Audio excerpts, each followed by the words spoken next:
Halo adik-adik, kembali kita bersekutu kepada Tuhan. Mari kita memuji nama Tuhan dan mendengarkan firman Tuhan hari ini. Bila nama Yesus ditinggikan dan diberitakan, pasti Dia menarik semua orang datang percaya kepadanya.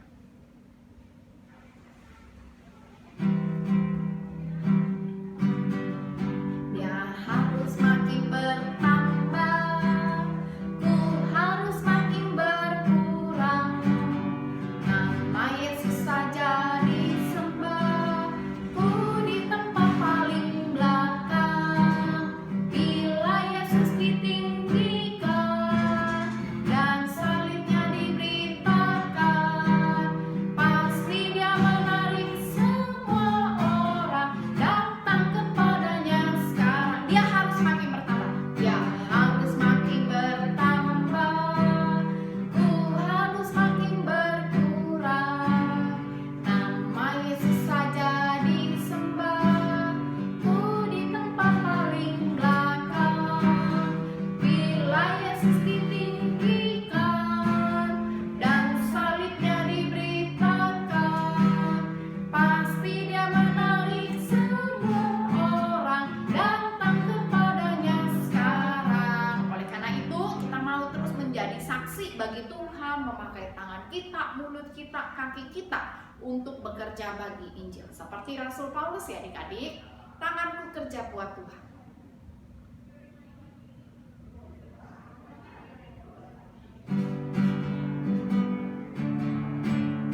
Tanganku kerja buat Tuhan, mulutku puji namanya, kakiku berjalan cari jiwa, upahku besar di surga. Tanganku kerja buat Tuhan, mulutku puji namanya, kakiku berjalan cari jiwa, upahku besar di surga. Kita mau mendengarkan firman Tuhan. Mari adik-adik kita berdoa. Bapa kami yang di surga, kami mau dipakai oleh Tuhan menjadi saksi Tuhan.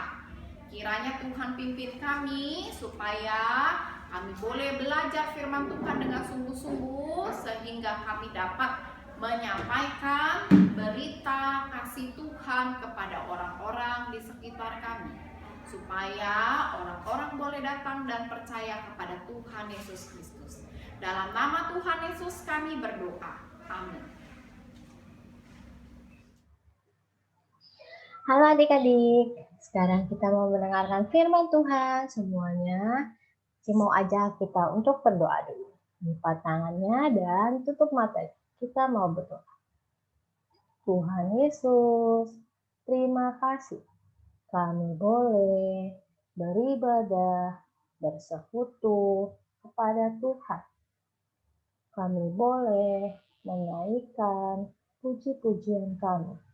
Sekarang kami mau merenungkan firman Tuhan.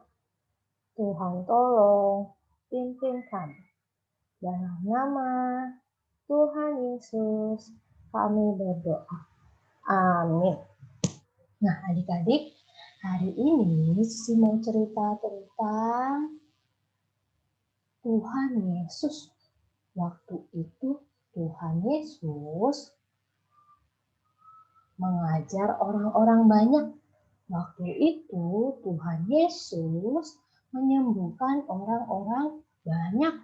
Tuhan Yesus mengajarkan orang-orang tentang firman Tuhan. Tuhan Yesus mengadakan mukjizat. Dia bisa menyembuhkan orang yang buta yang tidak bisa melihat menjadi melihat. Orang yang lumpuh tidak bisa berjalan lagi. Orang yang sakit Tuhan Yesus bisa sembuhkan. Nah, waktu itu banyak sekali yang mengikuti ajaran Yesus. Banyak sekali yang percaya bahwa Yesus bukan manusia biasa, melainkan orang yang diutus Tuhan untuk menolong orang-orang banyak. Atau biasa mereka panggil guru. Kenapa mereka panggil guru? Karena mereka percaya bahwa yang Yesus ajarkan adalah benar. yang Yesus lakukan adalah dari Allah. Nah, tapi ada orang-orang yang tidak suka dengan Yesus. Siapa orang-orang ini? Orang-orang ini disebut orang Farisi. Apa itu orang Farisi? Orang Farisi adalah orang yang belajar tentang kitab suci. Orang-orang yang pintar tentang kitab suci. Mereka tidak suka dengan Yesus. Kenapa mereka tidak suka dengan Yesus? Padahal Yesus melakukan hal-hal yang baik. Yesus menyembuhkan banyak orang. Mereka sebel dengan Yesus karena waktu itu banyak sekali yang mengikuti dan percaya pada Yesus sehingga pengikut-pengikut orang Farisi semakin sedikit. Maka mereka kesal dengan Yesus. Mereka mencoba-coba mencari kesalahan dari ajaran Yesus. Tetapi ada satu orang dari orang-orang Farisi itu yang tidak berpikir seperti itu. Siapa ya? Coba adik-adik lihat Bapak ini. Bapak ini namanya Bapak Nikodemus. Siapa? Nikodemus. Nah, Bapak Nikodemus ini tidak berpikir seperti orang-orang Farisi yang lain. Dia malah penasaran dengan Yesus dan ia ingin berbicara dengan Yesus. Tetapi tadi orang-orang Farisi kan tidak suka dengan Yesus. Bapak Nikodemus ini juga termasuk dengan orang-orang Farisi. Kalau dia ketemu dengan Yesus, lalu orang-orang Farisi itu melihat, bisa-bisa dia dimusuhi oleh orang-orang Farisi. Maka dia pikir, gimana ya caranya supaya Bapak Nikodemus ini bisa ketemu dengan Yesus? Nah, apa ini? Pada waktu malam-malam akhirnya Bapak Nikodemus ini datang kepada Yesus. Waktu malam-malam itu gelap atau terang ya? Gelap. Waktu itu tidak ada lampu, jadi di jalanan juga gelap. Kalau gelap kelihatan tidak?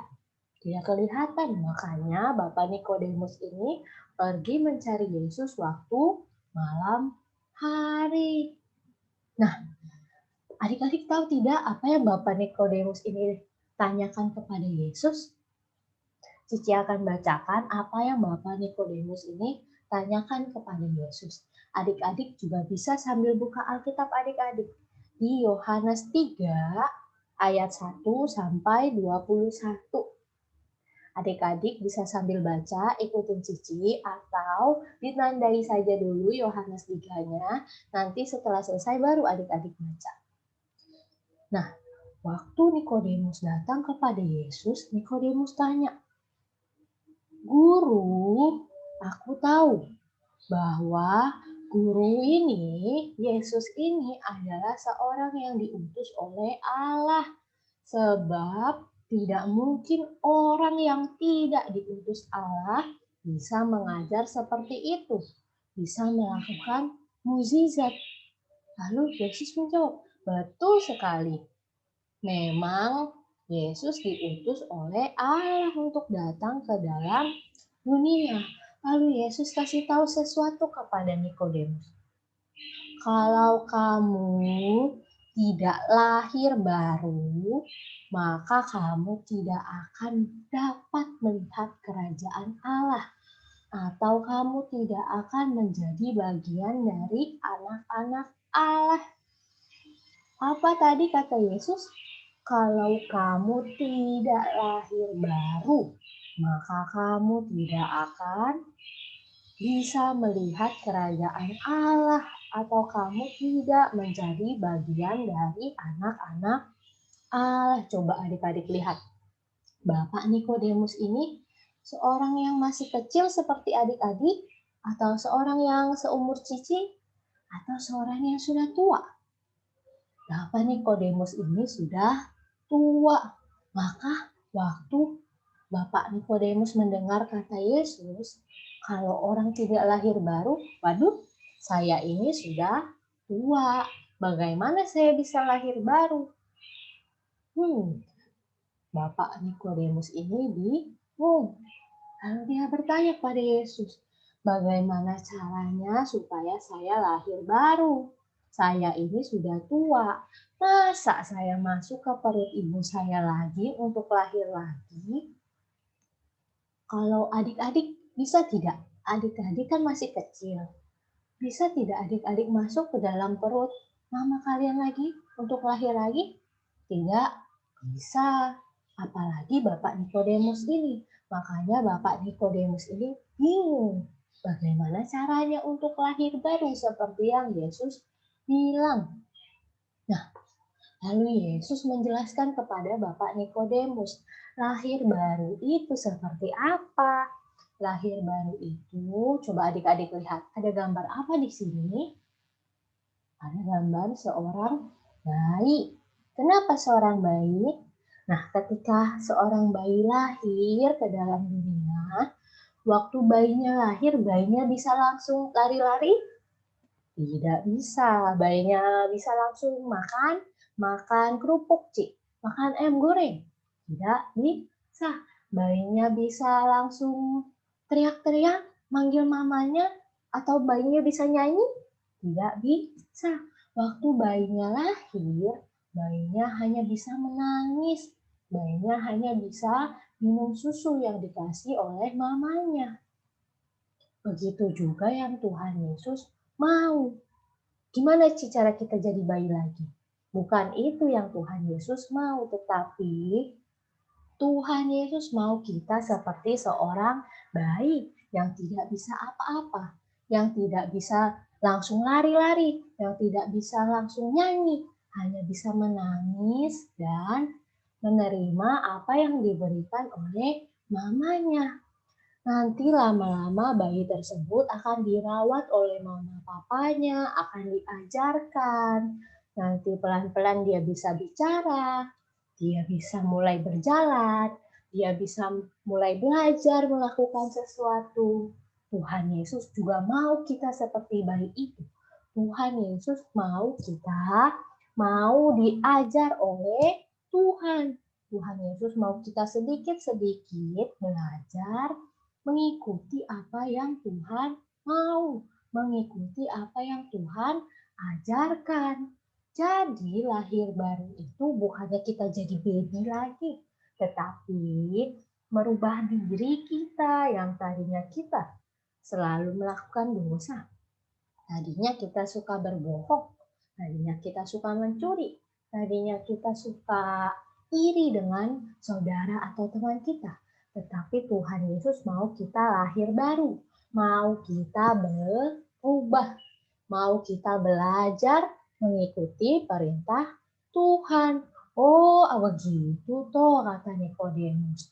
Lalu Tuhan Yesus juga kasih tahu bahwa kita itu harus dibaptis. Apa itu dibaptis? Mungkin adik-adik sudah dengar dari minggu lalu, minggu sebelumnya. Dibaptis itu adalah nanti dicelupkan ke dalam air. Kenapa dicelupkan ke dalam air? Dibaptis itu adalah tanda bahwa kita sudah sepenuhnya percaya kepada Yesus Kristus sebagai Tuhan dan Juru Selamat kita. Dibaptis itu ketika kita masuk ke dalam air, kita dengan diri kita yang berdosa masuk juga ke dalam air. Kita meninggalkan diri kita yang lama, yang berdosa, masuk ke dalam air. Nah, ketika kita keluar dari air, kita pun memulai hidup yang baru. Hidup yang bersama Tuhan Yesus. Hidup yang mengikuti ajaran-ajaran Tuhan Yesus. Nah, tapi adik-adik mungkin belum bisa dibaptis saat ini. Nanti tunggu adik-adik besar, adik-adik akan diberikan pilihan. Apakah adik-adik sudah mau dibaptis atau tidak. Tetapi yang penting adalah kita sejak kecil ini belajar percaya kepada Tuhan Yesus. Nah, Yesus datang ke dalam dunia untuk apa? Untuk menebus dosa kita. Karena begitu besar kasih Allah akan dunia ini, sehingga ia telah mengaruniakan anaknya yang tunggal, supaya setiap orang yang percaya kepadanya tidak binasa, melainkan beroleh hidup yang kekal. Nah, Tuhan Yesus datang ke dalam dunia ini untuk ngapain? Untuk mati di kayu salib, untuk menebus dosa kita, untuk menolong kita keluar dari dosa, untuk memperbaiki hubungan kita manusia-manusia yang berdosa dengan Allah. Tuhan Yesus menyelamatkan siapa?